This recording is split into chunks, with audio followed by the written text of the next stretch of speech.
एक ऐसे सदस्यता छोड़ने वाला नहीं हूं। एक चंद्रशेखर को रोकने की कोशिश करोगे, विधानसभा में 203 चंद्रशेखर बना के भेजेंगे उत्तर प्रदेश में हम लोग, याद रखना।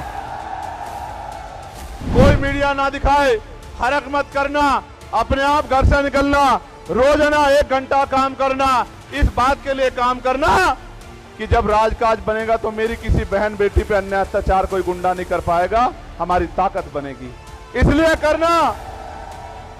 करना हम आंदोलन करने नहीं निकलेंगे, और निकलेंगे तो हमारे खून से होली नहीं खेल पाएगा, हम पे कोई गोली नहीं चला पाएगा। इसलिए करना कि बाबा साहब अंबेडकर के अधूरे सपने को पूरा करना है। इस संविधान की शपथ लेके कि जब तक मेरे शरीर में लहू का आखिरी कतरा है, एक कदम पीछे नहीं हटेगा चंद्रशेखर, इस बात को याद रखना। पहली फूले साहू पेरियार अंबेडकर की विचारधारा और दूसरी मनुवाद की विचारधारा, जिसकी सरकार आज केंद्र में और राज्य में बैठी हुई है। इन दोनों विचारधाराओं में जो संघर्ष चल रहा है, जो सत्ता में बैठेगा उसी को आगे बढ़ने का अवसर मिलेगा। इस संघर्ष को, यह आज का संघर्ष नहीं है मेरे लोगों, इसके लिए तमाम महापुरुषों ने, महामानव तथागत बुद्ध से लेके जगत गुरु सदगुरु रविदास जी ने, गुरु कबीर जी ने, और पता नहीं कितने संतों ने कुर्बानियां दी है, और आज भी संघर्ष जारी है। हम लोग भी कुर्बानी के लिए तैयार है, लेकिन झुकने वाले नहीं है मेरे लोगों, मेरी बात को समझ लेना। आप मेरी बात पर गौर करो। हमारे महापुरुषों ने संघर्ष की मशाल को जलाया, और आज भी संघर्ष की मशाल को लेके हमारे लोग चल रहे हैं। मान्यवर काशीराम साहब ने, जिन्होंने इस आंदोलन में एक बड़ी लाइन खींच दी थी, हमारे महापुरुषों को का कारवां अपने मकसद में की ओर तेजी से आगे बढ़ रहा था, किंतु मान्यवर के बाद वह वही जिसका डर था, जिनसे संघर्ष था, उनसे समझौता हो गया और बहुजन को बना दिया सर्वजन, और परिणाम यह हुआ कि आज हमारा अस्तित्व भी खतरे में आ गया है। संविधान हमारे लिए कितना महत्वपूर्ण है, इसके लिए बाबा साहब ने हमें बहुत दिन पहले आगाह किया था। और क्या कहा था बाबा साहब ने? बाबा साहब ने कहा था कि मुझे मेरे जाने के बाद मरा हुआ मत समझना, जब तक संविधान जिंदा है मैं जिंदा हूं, और हमें संविधान की रक्षा करनी पड़ेगी। मेहरबानी होगी अगर आप पीछे आ जाओ तो। आपकी नौटंकियों की वजह से मुझे नुकसान हो रहा है।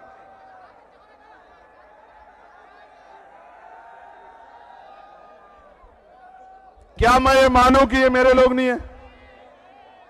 फिर क्या है ये? शांत रहो, अपनी अपनी जगह खड़े रहो। बहादुर हो ना? बहादुर हो या नहीं हो? टांगे कमजोर तो नहीं पड़ी है?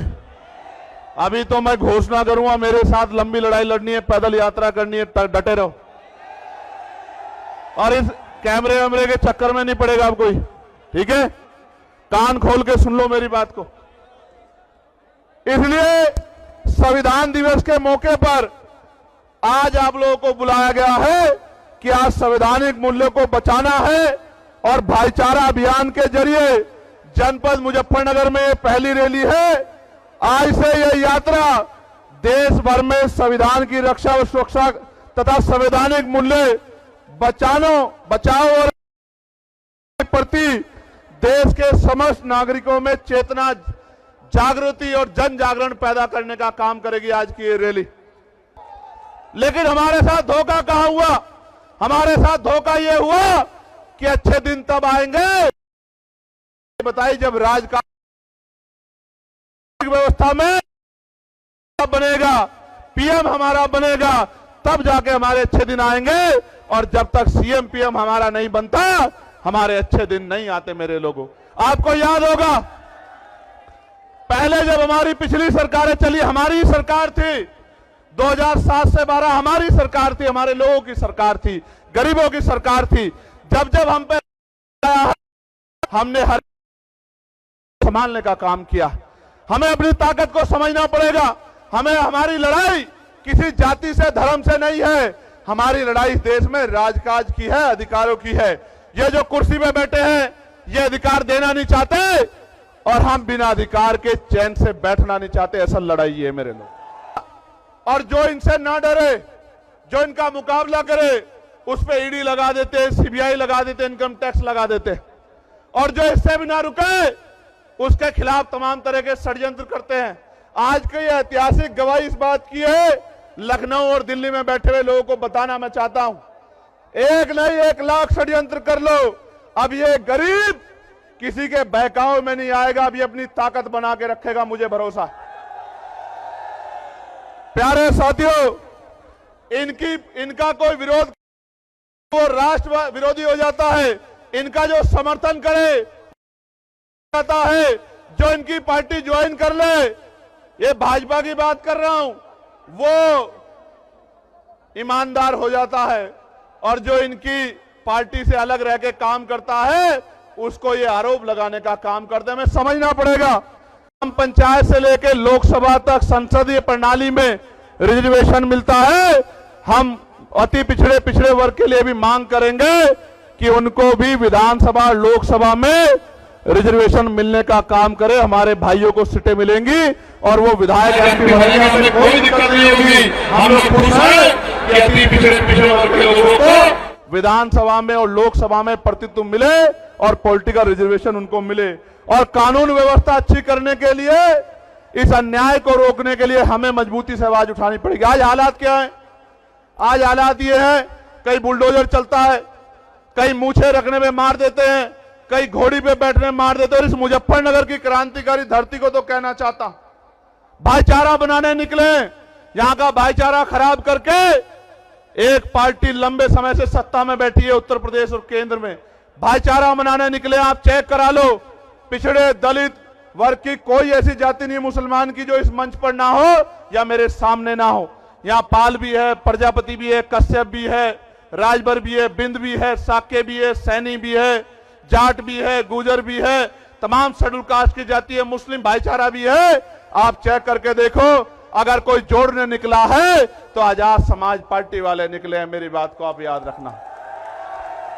आज मुजफ्फरनगर में जोड़ रहे हैं और आने वाले दिनों में पूरे देश में भाईचारा बना के जोड़ने का काम करेंगे।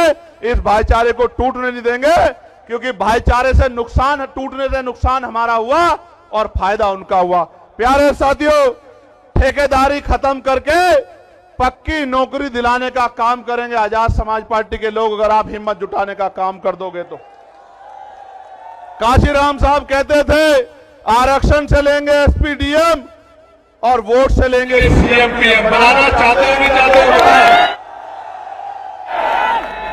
आपको याद है मीरापुर का उपचुनाव, मैं मुजफ्फरनगर के लोगों का ऋणी हूं, कर्ज है मुजफ्फरनगर के लोगों का। 27 में सूद समेत उतारूंगा, मेरी बात को याद रखना। यही लगेंगे उद्योग धंधे, इसी तीनों मंडल में लगेंगे उद्योग धंधे, कंपनियां, फैक्ट्री, लाखों नौजवानों को रोजगार मिलने का काम होगा, मेरी बात को आप याद रखना। प्यारे साथियों, गौर से सुनो, नगीने का भी धन्यवाद है, बिजनौर का भी धन्यवाद है। उन्होंने भी मुझे ताकत देके आगे बढ़ाने का काम किया। उनका धन्यवाद होना चाहिए नहीं होना चाहिए बताओ? तो दोनों हाथ जोड़ के धन्यवाद करूंगा। प्यारे साथियों, मैं एक जानकारी आपको देना चाहता। एक अधिकारी ने मुझे फोन किया, कहा साहब हम आपकी सदस्यता छीन लेंगे कोर्ट के जरिए। क्या छीन लेंगे? मैंने उनसे कहा भाई ये सदस्यता आपकी दिलाई भी नहीं है, ये मेरे लोगों ने मुझे दी। अगर वो कह देंगे तो 1 नहीं 1000 बार छोड़ दूंगा। वो आप आज कह दो कि भैया ये काम मत करो, घर बैठ जाओ, तो वचन दे कहता हूं कि वापस नहीं आऊंगा, घर जाके बैठ जाऊंगा। अगर आप आज कह दोगे, आप आज कह दो कि भैया लड़ना मत कर दो, लेकिन इनके कहे से सदस्यता छोड़ने वाला नहीं हूं। एक चंद्रशेखर को रोकने की कोशिश करोगे, विधानसभा में 203 चंद्रशेखर बना के भेजेंगे उत्तर प्रदेश में हम लोग, याद रखना। आपको याद है ना मैंने नारा क्या दिया है? गांव गांव चलो, पांव पांव चलो, चलो बूथ की ओर, चलो डोर टू डोर। आप यहां आए हो, लेके क्या जा रहे हो? यहां से घर जाओगे तो चैन से मत बैठना, कोई मीडिया ना दिखाए, फर्क मत करना, अपने आप घर से निकलना, रोजाना 1 घंटा काम करना, इस बात के लिए काम करना कि जब राजकाज बनेगा तो मेरी किसी बहन बेटी पे अन्याय अत्याचार कोई गुंडा नहीं कर पाएगा, हमारी ताकत बनेगी। इसलिए करना हम आंदोलन करने नहीं निकलेंगे, और निकलेंगे तो हमारे खून से होली नहीं खेल पाएगा, हम पे कोई गोली नहीं चला पाएगा। इसलिए करना कि बाबा साहब अंबेडकर के अधूरे सपने को पूरा करना है, इसलिए करना काशी राम साहब के पूरे जीवन संघर्ष को पूरा करना है। और अगर आप नहीं करोगे तो कौन करेगा, मुझे भी बता दो, कोई और करेगा क्या? दोनों हाथ उठा के बताओ जो लोग मदद करके काम करेंगे। आज इस महारैली में ये जो जन सैलाब आया है, ये इस बात का सबूत है कि अभी देश में बहुजन समाज के लोग जिंदा हैं और जो बहाव के साथ नहीं बैठे, क्योंकि बहाव के साथ लाशें बहती हैं। बेशक इस देश में सत्ताधारियों ने धन बल के आधार पे किसान मजदूर कमेरे को कमजोर कर दिया, किंतु जनबल और मनोबल को वो हमारे कमजोर नहीं कर सकते और ना ही हम उसको कमजोर होने देंगे। आप मेरी बात को याद रखना, ये किसानों की धरती है और यह किसान शोध संस्थान है। 350 रुपए में गन्ने की वो होती है, गन्ने की लागत है, 400 रुपए दे रहे हैं। किसान को डीएपी नहीं मिल रहा है, किसान को यूरिया नहीं मिल रहा है, किसान लाइनों में लगता है, पिटता है लाठियों से। मैं किसानों को कहना चाहता हूं, एक मौका आजाद समाज पार्टी को दो, गन्ने का मूल्य 500 रुपए करके देंगे आपको, मेरी बात को याद रखना। और ऐसे नहीं कह रहा हूं, डंके की चोट पे कह रहा हूं, हर साल गन्ने मूल्य में वृद्धि करेंगे, 1.5 गुना आपको पैसे देने का काम करेंगे और 14 नहीं 9 दिन के अंदर आपके खातों में पहुंचाने का काम करेंगे। इस सरकार ने तो कहा था किसानों की आमदनी दोगुनी करेंगे, इस सरकार ने कहा था बिजली का बिल माफ कर देंगे, बिजली का बिल हाफ कर देंगे, किया क्या? आप लोग स्वाभिमानी लोग हो ना? स्वाभिमानी लोग हो या नहीं हो बताओ? तो मेरी इस बात को गांठ बांध के जाना कि यहां से जाके सोना मत, चैन से मत बैठना, क्योंकि अगर आप गुलामी को एहसास नहीं कर रहे हो तो आप में और मरे हुए में कोई फर्क नहीं है मेरे लोगों।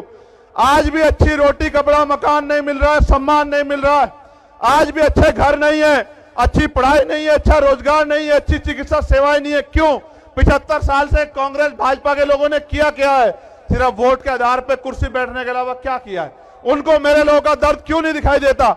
उनको हमारे घरों में बुलडोजर क्यों नहीं दिखाई देता? उनको हमारे मुस्लिम नेताओं को जेल में ठूस के बंद करना क्यों नहीं दिखाई देता? मैं इसलिए कह रहा हूं, उनको किसान नहीं दिखाई देता, नौजवान नहीं दिखाई देता, उनको दिखाई देता है तो सत्ता दिखाई देती है। आपको भी दिखना चाहिए तो आजाद समाज पार्टी का नीला झंडा दिखना चाहिए, उनका निशान दिखना चाहिए। दोबारा पूछो, स्वाभिमानी लोग हो ना? स्वाभिमानी लोग हाथ तो नहीं फैलाते? तो भीख मांगना बंद करो, सरकार से सत्ता का प्रबंध करो। मांगने वाले हाथ मत रखो, सत्ता बना के देने वाले बनो। आज जिनसे सड़क रोजगार मांग रहे हो, कल सत्ता में आके रोजगार देने का काम करो, लोगों के आंसू पूछने का काम करो। आप यहां इतनी बड़ी संख्या में आए, आज आपने मेरी हिम्मत बढ़ाई। मैं आपको विश्वास दिलाता हूं इस संविधान की शपथ लेके कि जब तक मेरे शरीर में लहू का आखिरी कतरा है, एक कदम पीछे नहीं हटेगा। चंद्रशेखर, इस बात को याद रखना। फिर कह रहा हूं, हापुड़ के लोगों का धन्यवाद देता हूं, बुलंदशहर के लोगों का धन्यवाद देता हूं।